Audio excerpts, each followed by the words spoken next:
Welcome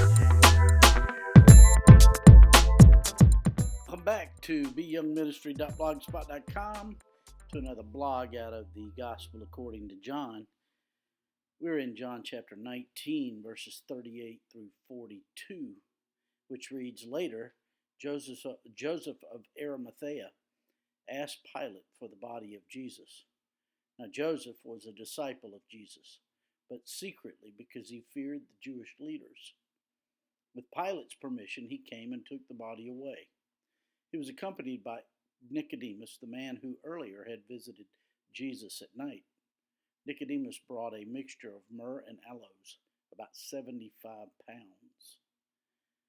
Taking Jesus' body, the two of them wrapped it with the spices in strips of linen. This was in accordance with Jewish burial customs.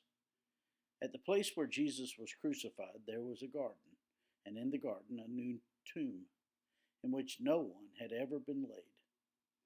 Because it was the Jewish day of Passover, or preparation, and since the tomb was nearby, they laid Jesus there. That's John chapter 19, verses 38 through 42.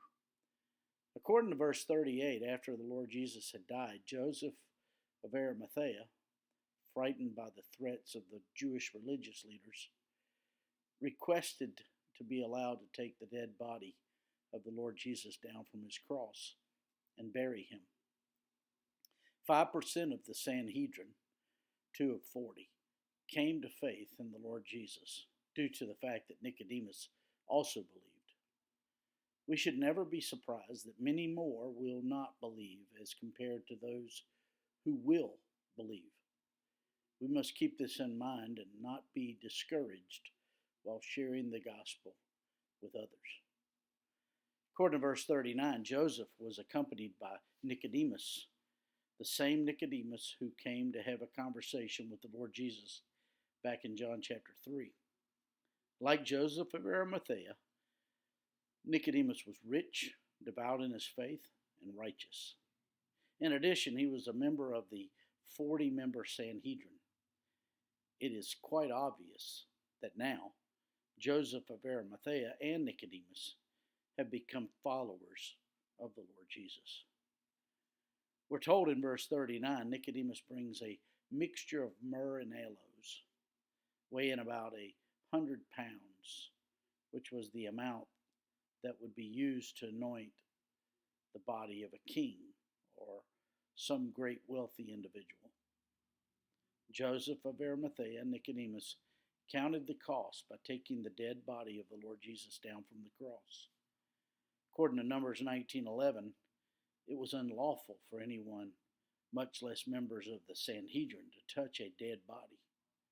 In doing so, these two men forfeited their positions as Pharisees, all the while losing a huge income. This is what happens in the life which is being defined by God. These two leaders, who were afraid to confess Jesus as Lord while he was alive, openly acknowledged that they were now following him. With boldness, Nicodemus, at great expense to himself, gathers the burial spices. With Joseph of Arimathea, Nicodemus washed the body of the Lord Jesus and wrapped it in a cloth, interspersed with the spices. They did this so as to prepare the Lord Jesus' dead body for burial. According to Isaiah 53 and verse 9, these two are used of the Lord to provide the Lord Jesus a grave with the wicked and the rich in his death. This is yet another fulfillment of prophecy. As they wrapped the dead body of the Lord Jesus, they sprinkled in the fragrant mixture of myrrh and aloes to minimize the stench of the now decaying body. They did not embalm.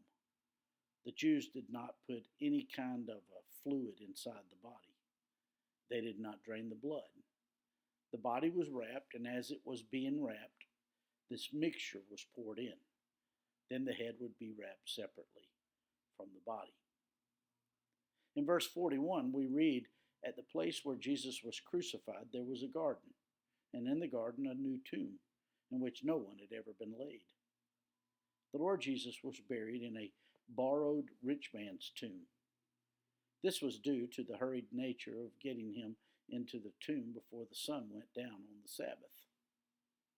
This explains verse 42, which reads, "Because it was the Jewish day of preparation, and since the tomb was nearby, they laid Jesus there." As in our lives, every little detail was orchestrated to accomplish God's purposes. Abraham Lincoln was born on February 12, 1809. He did not believe in God until he was in his 40s, but personal and national suffering was used of the Lord to draw him into a personal relationship with God himself.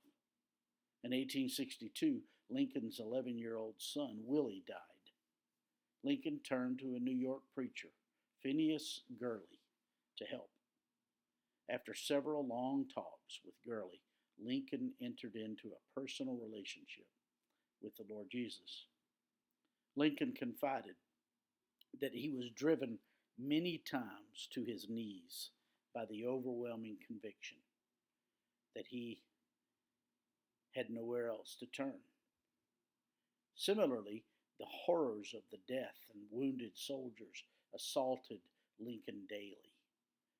There were 50 hospitals for the wounded in Washington, D.C.